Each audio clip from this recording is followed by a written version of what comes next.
हरि ओम गुरुर्ब्रह्मा गुरुर्विष्णु गुरुर्देवो महेश्वरः गुरुः साक्षात् परब्रह्म तस्मै श्रीगुरुवे नमः। नीलाचलनिवासाय नित्याय परमात्मने बलभद्रसुभद्राभ्यां जगन्नाथाय वै नमः। जय जगन्नाथ। आज की इस वीडियो में हम न्यास विधि की जानकारी लेकर के आए हैं। जब हम किसी भी वैदिक स्तोत्र का पाठ या किसी वैदिक मंत्र का जाप करते हैं तो उसके पूर्व में न्यास विधि बताई जाती है। जिस न्यास विधि को करने के पश्चात ही हमें आगे का पाठ या जप करना होता है। बिना न्यास के कोई भी जप या पाठ का संपूर्ण फल प्राप्त नहीं होता है, ऐसा शास्त्रों में कहा गया है। बहुत से सज्जनों को न्यास विधि की जानकारी नहीं होती है, इसलिए उनके मन में यह जिज्ञासा होती है कि न्यास किस प्रकार से किया जाता है। तो आज के वीडियो में हम न्यास विधि का बात करेंगे और न्यास विधि की जानकारी हम सभी को देंगे। सभी देवी देवताओं के लिए अलग अलग प्रकार की न्यास कही जाती है। जब हम नवार्ण मंत्र का जाप करते हैं तो वहाँ पे नवार्ण विधि से न्यास की जाती है। जब हम महामृत्युंजय मंत्र का जाप करते हैं तो वहाँ पे मृत्युंजय मंत्र से न्यास की विधि कही जाती है। जब हम किसी अन्य स्तोत्र या मंत्र का जाप करते हैं तो वहाँ अन्य मंत्रों के द्वारा न्यास की विधि कही जाती है। किंतु न्यास करने की जो विधि रहती है वह एक ही रहती है। केवल न्यास के मंत्र जो होते हैं वो अलग होते हैं, किंतु न्यास की जो विधियाँ हैं वो 6 विधि बताई गई हैं। 6 विधि होती है कर न्यास में और 6 विधि होती है अंगन न्यास में। अंग का न्यास होता है अर्थात हमारे शरीर के संपूर्ण अंगों का हम न्यास करते हैं, जिसमें 6 विधि कही गई है। और उसी प्रकार से ठीक जब हम कर न्यास करते हैं, कर अर्थात हमारी उंगलियों के द्वारा हम जब न्यास करते हैं, हमारे हाथों की जब हम न्यास करते हैं तो उसे कर न्यास कहा जाता है। इसमें भी उसी प्रकार से 6 विधियाँ कही गई है। तो हम नवार्ण विधि के जाप को आधार मान करके यहाँ पर हम आज का यह जो न्यास विधि है उस जानकारी को हम प्रारंभ करते हैं। तो सर्वप्रथम जब हम नवार्ण मंत्र का जाप करते हैं तो नवार्ण विधि में सर्वप्रथम ऐं हृदयाय नमः आता है। ऐं हृदयाय नमः। तो जब हृदयाय नमः आएगा तो हम हृदय का स्पर्श करेंगे अपने दाहिने हाथ की संपूर्ण अंगुलियों से। ओम ऐं हृदयाय नमः, ये प्रथम विधि हुई। हृदयाय नमः, जब हृदयाय नमः का हम उच्चारण करेंगे तो हृदय का स्पर्श करना है। तत्पश्चात हृदय के बाद आता है सिर का भाग। ओम ह्रीम शीर्षे स्वाहा। जब शीर्षे स्वाहा का हम उच्चारण करेंगे तो हमें सिर का स्पर्श करना है। सिर के स्पर्श करने के पश्चात क्रम आता है शिखा का। शिखा अर्थात चोटी। अब हम शिखा का स्पर्श करेंगे। ओम क्लीम शिखायै वषट।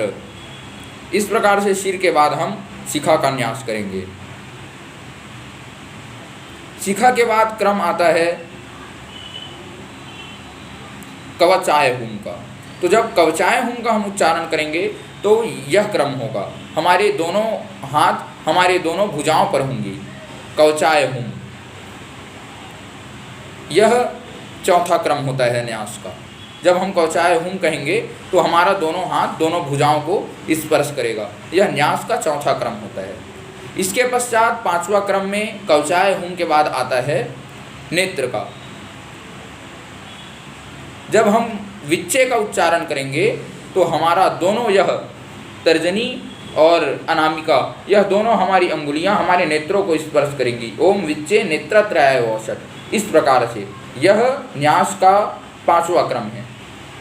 और जब हम ओम ऐं ह्रीं क्लीं चामुंडाई विच्चे संपूर्ण नवार्ण मंत्र का जब हम उच्चारण करेंगे तो इस प्रकार से ये अंगुष्ठ और तर्जनी उंगली से ताली बजा करके ऐसे चुटकी बजाते हुए 3 बार सर के ऊपर से घुमा करके हमें इस प्रकार से तालियां बजानी है 3 बार। ये न्यास का 6वां क्रम है। तो इस प्रकार से यह हृदय न्यास का क्रम हुआ। तत्पश्चात अब क्रम आता है कर न्यास का। कर न्यास में भी उसी प्रकार से मंत्र का उच्चारण होता है। जिस प्रकार से 6 मंत्रों का अलग अलग भाग में हमने उच्चारण करके हृदय न्यास किया है, उसी प्रकार से अब कर न्यास में हम करेंगे। तो कर न्यास में सर्वप्रथम आता है अंगुष्ठ का, ये ओम अंगुष्ठाभ्याम नमः, ओम ऐं अंगुष्ठाभ्याम नमः। ये तो हम अपनी दोनों तर्जनी अंगुली से अंगूठे को स्पर्श करेंगे। ये दो तर्जनी अंगुली है, इन दोनों तर्जनी अंगुलियों से अंगुष्ठ को हम स्पर्श करेंगे। ओम ऐं अंगुष्ठाभ्याम नमः।